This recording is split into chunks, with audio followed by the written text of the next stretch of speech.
जय हिंद प्यारे बच्चों, मैं आपका दोस्त अनिल कुमार और आप देख रहे हैं हमारा YouTube channel to the point education. प्यारे बच्चों, ये टाइम हमारा होता है करंट अफेयर्स का, यानी समसामयिक घटनाक्रम का। हम आज है हमारा 30 सितंबर 2022 और 30 सितंबर 2022 में जितने भी इंपॉर्टेंट क्वेश्चन हैं कॉम्पिटिटिव एग्जाम के लिए करंट अफेयर्स के खासतौर से, हम उन सारे क्वेश्चनों को लेते हैं, इलिबरेट करते हैं उसको, उनके सभी पहलुओं पर बात करते हैं और क्वेश्चन फॉर्मेटिंग भी करते हैं। मैंने बार बार कहा है प्यारे बच्चों की क्वेश्चन फॉर्मेशन बहुत जरूरी है। क्यों जरूरी है? क्योंकि जिस चीज की तैयारी कर रहे हैं, जिस चीज की प्रिपरेशन कर रहे हैं, यानी एग्जामिनेशन में जाने के बाद जो चीज वहां आपको मिलने वाली है, जिससे आपको लड़ना है, अगर उससे आप पहले ही रूबरू नहीं होंगे, पहले ही परिचित नहीं होंगे, तो आप पढ़ करके, बहुत सारे अध्ययन करके या रीड करके भी वहां जाकर के आप कंफ्यूज हो जाएंगे और आपका नुकसान हो जाएगा। मतलब यह है कि कई बार आपने सुना होगा कि यार क्वेश्चंस तो मुझे सारे आ रहे थे लेकिन मेरा गलत हो गया। वो लड़का झूठ नहीं बोल रहा था, वो बच्चा झूठ नहीं बोल रहा होता, उसके पीछे वाकई में ऐसा होता है। और आप भी जब रियलाइज करेंगे, अगर आप इन परिस्थितियों में आप अपने आप को ढाल के अगर वहां नहीं जाएंगे तो ठीक है। मेरे कहने का मतलब यह है प्यारे बच्चों कि अगर आपके पास इंफॉर्मेशन बहुत सारी है और उन इंफॉर्मेशन को सिर्फ आपने जानकारी के रूप में ले ली है और वहां आपको ये नहीं पता कि क्वेश्चन पूछे कैसे जाते हैं और किस तरीके से ऑप्शन के रूप में आता है, तो वहां कंफ्यूजन का चांस रहता है। मैं ये नहीं कह रहा कि आपको आ नहीं रहा होगा, लेकिन एबीसीडी करके चार जो है वहां पर ऑप्शन होते हैं और चारों ऑप्शन जो होते हैं काफी करीबी होते हैं, तो वहां आप कंफ्यूज हो जाते हो कि यार ये था या ये था। इसलिए आपको उस चीज की प्रिपरेशन करके ही जानी पड़ेगी एग्जाम में, और उसके लिए हम पूरी कोशिश कर रहे हैं। आपने अगर हमारा लगातार पुराना वीडियो देख रहे होंगे, आप करंट अफेयर्स की क्लास हमारी ले रहे होंगे, तो आपको ये पता लगेगा कि हाँ, हम लगातार इस पर काम कर रहे हैं। ठीक है, आपको डेली बताते हैं। इसके साथ ही मैं आपको बता दूं कि हमारी क्लास समीक्षा अधिकारी, सहायक समीक्षा अधिकारी की हिंदी की हो रही है, सेकंड पेपर की, जो कि लगातार 8-9 बजे तक आपको वीडियो अपलोड कर देते हैं, जिसके अंतर्गत मैंने आपको बताया कि विलोम शब्द हमारा पूरा हो चुका है, तत्सम तद्भव भी आधा के आसपास खत्म हो चुका है। थोड़ा थोड़ा ले रहे हैं, धीरे धीरे। अभी नोटिफिकेशन नहीं आया, लेकिन मेरी कोशिश ये है कि नोटिफिकेशन आने से पहले पहले आपको कम से कम सेकंड पेपर जो है हिंदी, सामान्य हिंदी का जो जितना भी सिलेबस है वो कवर करा दिया जाए, और सिर्फ कवर ना करा दिया जाए बल्कि उनके क्वेश्चन भी करा रहे हैं लगातार, और बिल्कुल उसको रिवीजन करा के आपके पास रख दिया जाए। ठीक है प्यारे बच्चों, तो आइए आज शुरू करते हैं। अमूमन जो हम वही शुरू करते हैं, तो पहला क्वेश्चन जो लेते हैं डे का, यानी कौन सा दिन मनाया जाता है, तो पहला क्वेश्चन हमारा क्या है? विश्व हृदय दिवस। ठीक है प्यारे बच्चों, सभी जानते हैं विश्व हृदय दिवस। ठीक है, हृदय दिवस। ठीक, विश्व हृदय दिवस कब है? तो ये विश्व हृदय दिवस जो है प्यारे बच्चों 29 सितंबर को मनाया जाता है। ठीक, 29 सितंबर को विश्व हृदय दिवस मनाया। अब देखिए, कोई अगर दिवस मनाया जा रहा है, कोई डे, वर्ल्ड हार्ट डे कहेंगे इसको, वर्ल्ड हार्ट डे कहेंगे, तो कोई भी अगर दिवस मनाया जा रहा है तो सबसे पहले आपके दिमाग में बात आ जानी चाहिए, ये जागरूकता के लिए मनाया जाता है। किसके लिए मनाया जाता है? जागरूकता के लिए। ठीक, अगर ये ऑप्शन में है नहीं है, आप पहली चीज ध्यान रखेंगे कि जागरूकता के लिए मनाया जाता है। क्या है? आपको जानकारी देने के लिए। कैसे? क्योंकि आजकल तो आप वैसे भी देख रहे हैं कि बहुत ज्यादा हार्ट अटैक की संभावना हो रही है। अगर आप न्यूज चैनल देखते होंगे तो जरूर आपने राजू श्रीवास्तव साहब को देखा होगा, एक नॉर्मल एक्सरसाइज करते हुए, अभी ठीक ठाक उम्र थी उनकी, बहुत ज्यादा उम्र नहीं थी, और वो चल बसे, उनको कार्डिक अरेस्ट यानी कि हृदयघात यानी कि हार्ट अटैक हो गया। तो इसलिए भी इंपॉर्टेंट हो जाता है कि इस समय ये परेशानी थोड़ी कॉमन है। इससे पहले भी आप बहुत सारे लोगों को देखा, आपने कुछ पर्सनालिटीज को भी देखा। तो विश्व हृदय दिवस कब है? 29 सितंबर को। मैंने आपको बताया कि ये क्वेश्चन तो पूछता ही पूछता है।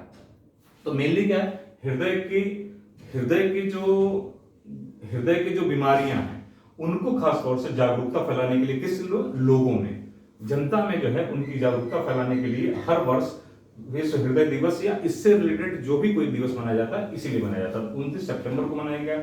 मैंने आपको बताया कि इसके साथ साथ आजकल जो ट्रेंड चेंज हुआ है वो थीम जरूर पूछ लेता है, तो थीम पर विशेष ध्यान देना है। थीम क्या है इसकी विश्व हृदय दिवस की? Use heart for every heart. ठीक, क्या है? Use heart for every heart. ठीक,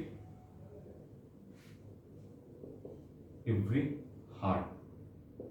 ठीक, use heart for every heart. ठीक, एवरी हार्ट। ठीक, अब इसको देख लीजिए, यूज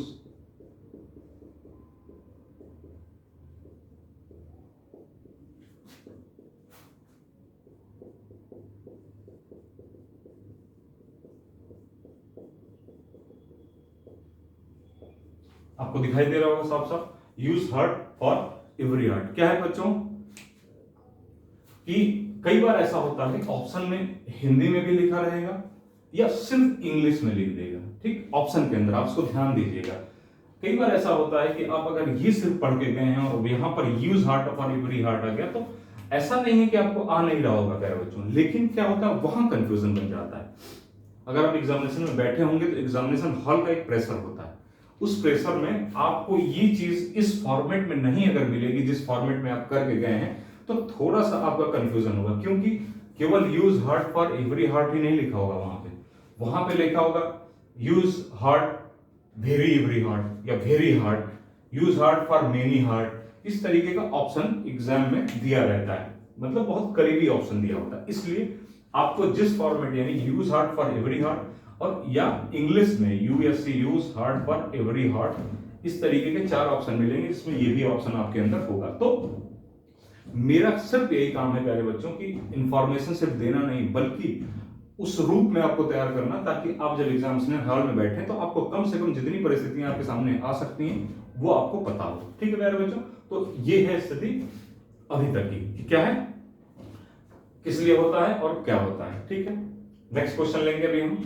ध्यान रखिएगा, मेरी बातों को आप समझने की बिल्कुल कोशिश कर रहे होंगे, उम्मीद है मुझे, मैं क्या आप तक डिलीवर्ड करना चाहता हूं वो चीज आपके समझ में आ रही होगी। मेरा मकसद केवल पढ़ाना नहीं है, क्योंकि मैंने देखा है प्यारे बच्चों बहुत अच्छे लड़कों को जिन्होंने खूब पढ़ाई करी, खूब मेहनत करी है और बहुत अच्छी जानकारी है, लेकिन एग्जामिनेशन से पहले यानी कि आप एग्जाम के पहले अगर उन लड़कों से बात करेंगे तो लगेगा कि यार क्या पूछने, कितना पढ़ता है, कितनी जानकारी इस लड़के को। और जब एग्जामिनेशन हॉल में जाते हैं और उसके बाद वापस आते हैं तो पूछने पर ये होता है कि यार पता नहीं क्या हो गया, कि मेरा गलत हो गया, क्वेश्चन गलत हो गया, मुझे आ रहा था बल्कि। तो इसके पीछे रीजन सिर्फ यही है कि आपने वो शस्त्र यूज नहीं किए जो जिसके विरोध में वहां चीजें आने वाली है। मतलब ये कि आपने क्वेश्चन फॉर्मेशन नहीं देखा या क्वेश्चन फॉर्मेट नहीं करना। इसके साथ में आप प्रीवियस ईयर के क्वेश्चन भी लगातार देख सकते हैं, आपको फायदा वहां भी मिलेगा, लेकिन यहां पर मैं उन सभी परिस्थितियों के साथ गुजारूंगा आपको। ठीक है, आगे देख लेते हैं। पुरस्कार बहुत ही इंपॉर्टेंट पुरस्कार है, 100% क्वेश्चन आएगा, कहीं नहीं गया है। क्या है, दादा साहब फाल्के पुरस्कार। फाल्के आपने देखा होगा बहुत बार क्वेश्चनों में कि ये आता जरूर है। दादा साहब फाल्के पुरस्कार भारत का एक तरीके से सर्वोच्च जो है सिनेमा पुरस्कार है, यानी कि ये दादा साहब फाल्के सर्वोच्च सिनेमा पुरस्कार है। दादा साहब फाल्के जो है महाराष्ट्र के थे। दादा साहब फाल्के महाराष्ट्र के थे। इन्होंने 1913 के अंदर सबसे पहली मूक फिल्म थी जो हरिश्चंद्र, ठीक, उसको बनाया था उन्होंने, हरिश्चंद्र बनाया था, जो 1913 के अंदर मूवी थी। ये भी क्वेश्चन अलग तरीके से जगह पे आता है, कौन सी फिल्म थी, मूक फिल्म। इन्हीं के नाम पर मूक फिल्म कहते हैं, जो नहीं बोलने यानी कि आवाज नहीं थी इसमें। इस फिल्म में जो हरिश्चंद्र मूवी थी पहली मूक फिल्म थी, इसके अंदर आवाज नहीं थी, केवल मौन जिसको कह सकते हैं, मौन फिल्म थी। ठीक, तो क्या है, ये है अब मूक फिल्म थी। ठीक, अच्छा, दादा साहब फाल्के पुरस्कार का नाम जो पढ़ रहा है वो किसके नाम, इन्हीं के नाम पे पढ़ रहा है, धूड़ीराज गोविंद फाल्के। इनका पूरा नाम क्या था, इनका पूरा नाम था धूड़ीराज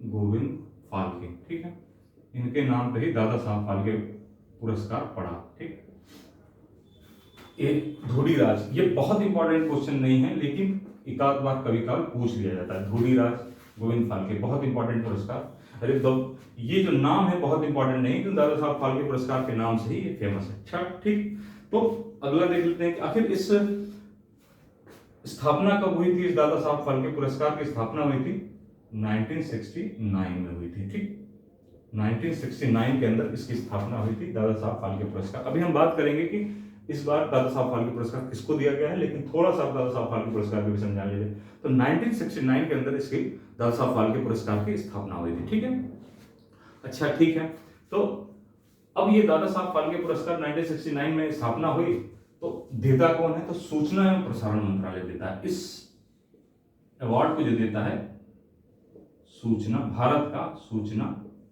एवं प्रसारण मंत्रालय देता है। ठीक है प्यारे बच्चों, प्रसारण मंत्रालय देता है। ठीक, क्वेश्चन बन सकता है, बहुत इंपॉर्टेंट नहीं है, बट ये क्वेश्चन पूछा जा सकता है। सूचना एवं प्रसारण मंत्रालय के अंतर्गत दादा साहब फाल्के पुरस्कार दिया जाए। बिल्कुल साफ साफ बात हो रही, टू द पॉइंट बात हुई, कोई लाग लपेट नहीं। मैं सब बताता चलूं कि नहीं यार, ये क्वेश्चन पूछा जरूर गया है लेकिन बहुत कम पूछा गया है कि किस मंत्रालय के अंदर, ये मंत्रालय के अंदर किस मंत्रालय द्वारा दादा साहब फाल्के पुरस्कार दिया गया। सबसे इंपॉर्टेंट क्वेश्चन ये, दादा साहब फाल्के पुरस्कार किसको दिया गया, सबसे इंपॉर्टेंट क्वेश्चन ये, जिसको आना ही आना है। ठीक है, तो अच्छा ठीक है, आप देखेंगे कि अब ये दिया किसको गया है, तो ये अभिनेत्री है आशा पारेख।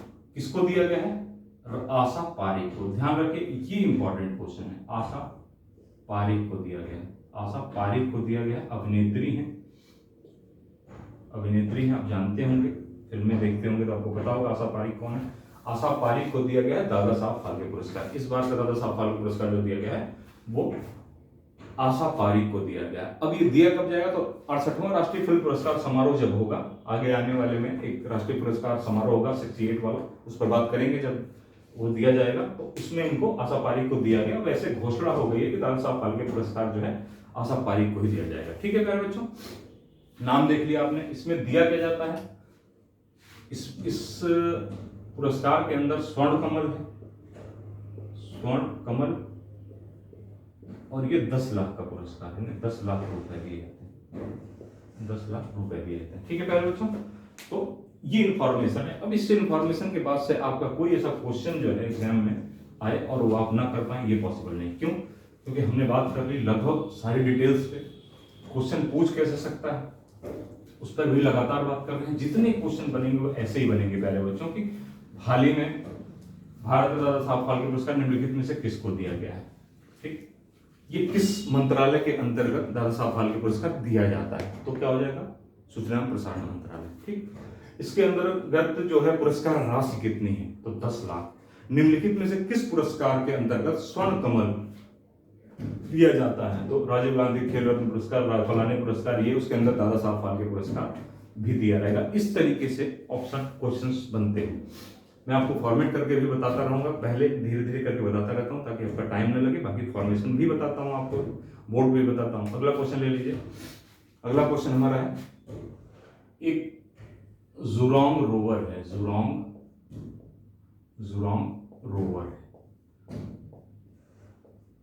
रोवर है इसका नाम।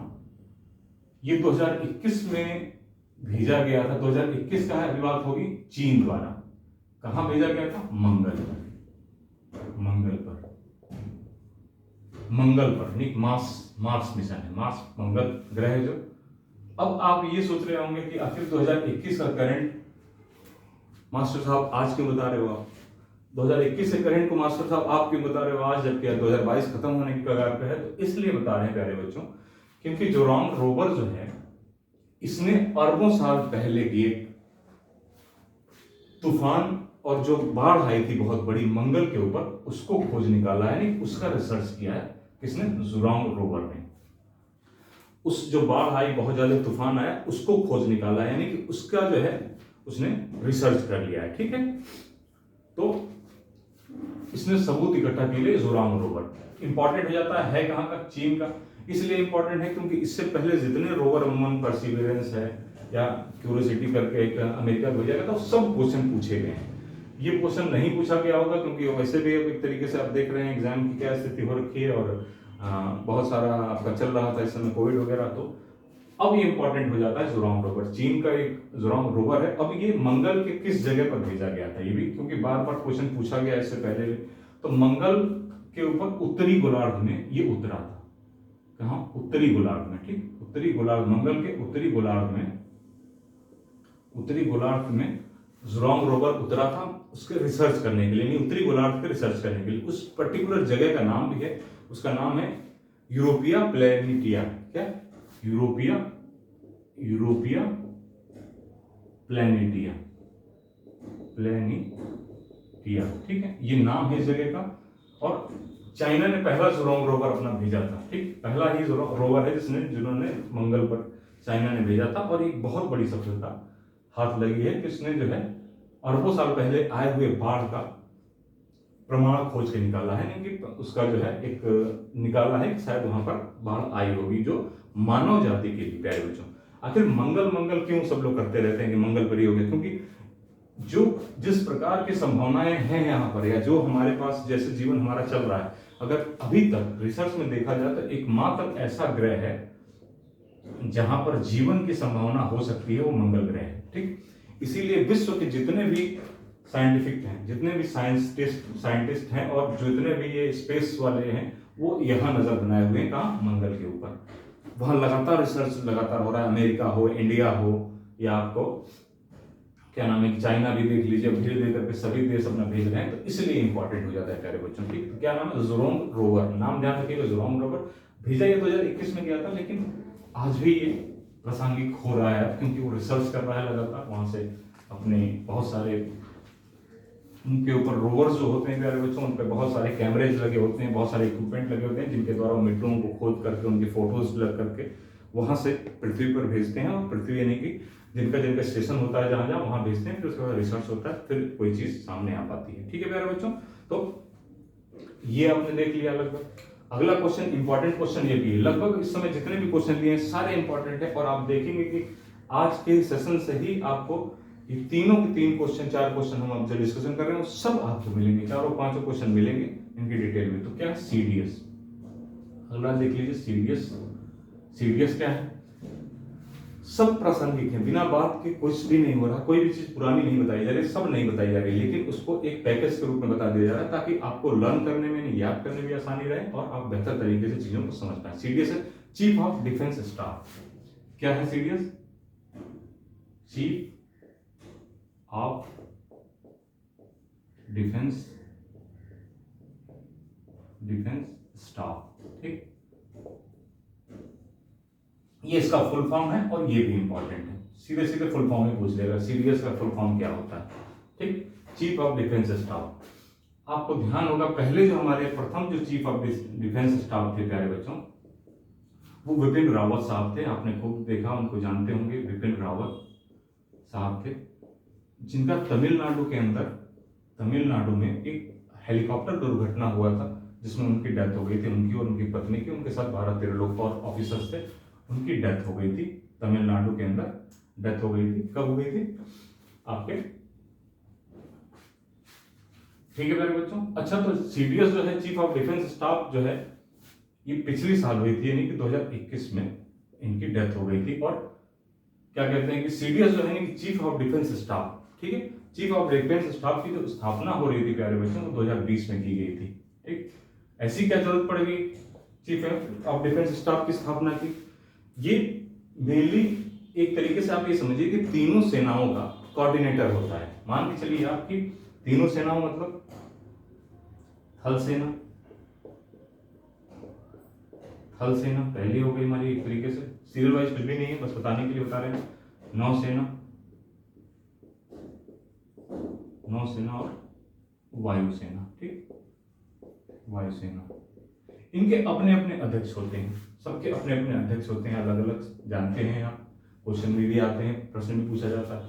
तो इनके कोऑर्डिनेशन के लिए होता क्या था कि अगर कोई मान लीजिए युद्ध की स्थिति आ गई है, कोई आपातकाल की स्थिति आ गई है, कि ये तीनों ही व्यक्ति जा करके अलग अलग रक्षा मंत्री या प्रधानमंत्री से मिल रहे हैं या राष्ट्रपति से मिल रहे हैं, तो इसके लिए क्या किया गया कि एक ऐसी पोस्ट इजाद की गई जिसको सीडीएस कहते हैं, चीफ ऑफ डिफेंस स्टाफ होगा, जो एक बंदा होगा, एक व्यक्ति होगा, और वही कोऑर्डिनेट करेगा, इन तीनों लोगों से बात करेगा, और ये व्यक्ति जाकर के रक्षा मंत्री, यानी कि ये रक्षा मंत्री जो हमारे भारत का रक्षा मंत्री होता है, उसका सैन्य सलाहकार भी होता है। ठीक, प्रमुख सैन्य सलाहकार होता है, रक्षा मंत्री का सैन्य सलाहकार होता है। ठीक है, सैन्य सलाहकार होता है। ठीक है, ताकि इधर से अगर कोई आपातकाल की स्थिति हो, कोई युद्ध की स्थिति आए, तो इनमें कोऑर्डिनेशन बना रहे। मतलब ये है कि तीनों लोग मिल करके काम करें और इस व्यक्ति को रिपोर्ट करेंगे, और ये अकेला व्यक्ति जो है जा करके बाकी जो हमारे राजनीतिक, हाई राजनीतिक सिस्टम में है, मतलब ये है कि जो हमारे सरकार के लोग हैं उनसे बात करेगा। इसीलिए